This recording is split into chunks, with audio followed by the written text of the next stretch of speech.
Wow, ang lakas na naman ng ulan mga ka-OFW dito sa Singapore. Tingnan nyo oh. Sa Pilipinas ba umuulan na? Yan.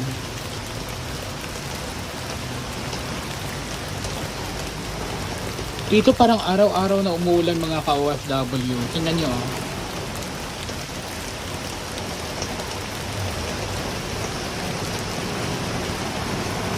Diyan ba sa Pilipinas umuulan ng mga ka-OFW? Mainit pa rin ba dyan? Dito kasi araw-araw. Pero etong ulan na to mga ka-OFW, tumitigil din to, hindi to nagtatagal.